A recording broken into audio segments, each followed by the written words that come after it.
Well, hello and welcome to another in the series of Cafe Insights. I'm Andrew Vine, CEO of the Insight Bureau, and today I'm in conversation with Professor Hellmut Schütte from INSEAD. Hello. Hellmut is the Dean Emeritus of the INSEAD Business School here in Singapore, and until recently was the Dean and Distinguished Professor at CEIBS in China. So you've just come back to Singapore. Welcome back. Thank you. How long were you in China? 5.5 years. Very good years, enjoyable years, Yes. but also tough years to work in an environment such as China.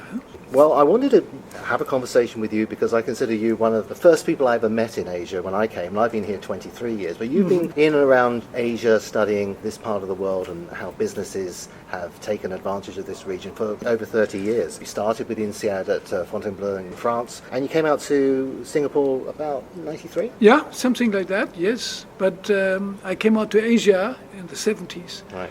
Selling detergents and hair cream for Unilever. Oh, that was in your in previous... Indonesia. That previous was one, in yeah. my previous year. Yeah. And I was here in investment banking as well. Well, your other claim of fame, of course, you had a very successful book, Strategies for Asia Pacific, which you co-wrote in 95, and that was actually re-updated in 99. Marketing Management for Asian Casebook, and also another book on consumer behavior in Asia. So your focus all along has been how international companies have taken advantage of this part of the world. Yes, both Shaping it. companies from the outside, how they operate in Asia and vice versa now, more recently. So my intriguing first question would be, in all of this time we've seen massive change. What are the most significant things that you think have changed since you started coming out to Asia? Now, when we look back, we had a period that we thought we moved towards an Asian century, right? Yes. Asia would take over. Now, while the growth has continued, and I think Asia has delivered on many aspects, the West has not given up. The West has remained very strong. So we don't have an Asia perspective. But we have seen something else when we go back 30 years. Japan was the star. And Japan's star is obviously not anymore shining so brightly. So Japan has been taken over by Japan in every respect, both macroeconomically as well in the attention it gets from the senior management of companies. China has taken over in every regard. It's grown up in terms of size of market, in terms of its population, in terms of its might, if you like, in all kinds of power in around the world. But obviously people are also pretty excited about the other big Asian country, India. In conversation earlier we were saying, well, we have to really weigh that up and put it in proper perspective. Yeah, 30 years ago, India and China were about the same size. Today, China is 5 times as large. So to believe that India will be something like China, I think is a bit daring. That is not the case anymore. Because even if China grows modestly, and this is what people are worried about, I mean, saying China is slowing down, it gets less interest, it's almost an air of pessimism, which is rather strange, but because it's going to remain the biggest, most vibrant market for many industries. And that growth rate is coming down. We know that historically that is the case everywhere. But 5% growth would be the same as 10% growth 10 years ago.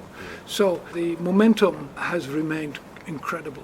And how are multinationals faring? I mean, globalization is a great thing because it opens up new markets. It also exposes people to all new competitors, which they never had before. So are multinationals making money in this region? Are they really Yes, generally very doing clearly yes. Multinationals don't like to talk about it, but most of them do well. Then there are some, especially those who are starting here, who are not doing well and experience huge losses, especially during the first years. But overall, companies which have something to offer in terms of competitive advantage have also a lot to offer to Asia, and it shows. And I think many multinational companies from the West, from the UK, Europe, North America, have come with some level of new innovation. And I think there's a big debate about whether Asia's going to have its chance to be a centre for research, development, innovation, to actually be a driver, not just a receiver of new technology. No, I guess in certain industries, yes, in others not. And that's very difficult to predict. What we see, for example, in e-commerce, with the Alibabas of this world, is spectacular. Whether now those companies which have beaten the incumbents, the large American firms, so extraordinarily well, whether they will be now turn around and beat US companies in their own territories is an open question. Well, there are aspirations that many new growing Asian firms have to go into Western markets, in the Europe and North America, but they lack the history of development in terms of being able to really embrace that. Sure. No shortcuts, Sure. as it were. No shortcuts.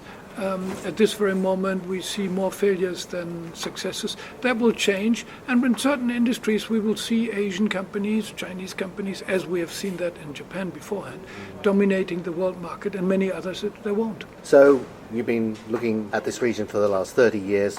How about the next decade or so? How do you think multinationals should be looking at this region strategically in their global portfolio of growth markets? Now, it's very clear that Asia's share in the world economy will continue to grow, and as such, a true multinational which wants to be present in many parts of the world and exploit these opportunities has therefore to grow its part in Asia as well. So if you have companies which still have 5 or 10% of their sales only in Asia, there's something wrong, or they are in a very specific industry for which there is no market in Asia. That, of course, can happen as well. Well, I know a lot of mid-sized companies typically will grow in their home market first and then start to go international. But rather than going from the UK to France, they're actually taking a big step, going into a very unfamiliar territory like Asia. And some will get it right and some will struggle because they will fail to understand the nuances of how to do business here. It's one of the things that I know that you do when you talk to companies is about having both a historical perspective of showing how Asia's grown to where it is and showing how companies have had to face up to these challenges. Yeah, some of these companies are very successful, others not. The question is, and many of them have very good technology, which they could use here in Asia to gain traction. To my mind, when you look at smaller companies, they depend on a few individuals who push very hard their companies into the region and are fully committed. If you don't have that, and if you're short of people even in your home country, then most probably Asia may not be the right place. You need fully devoted people.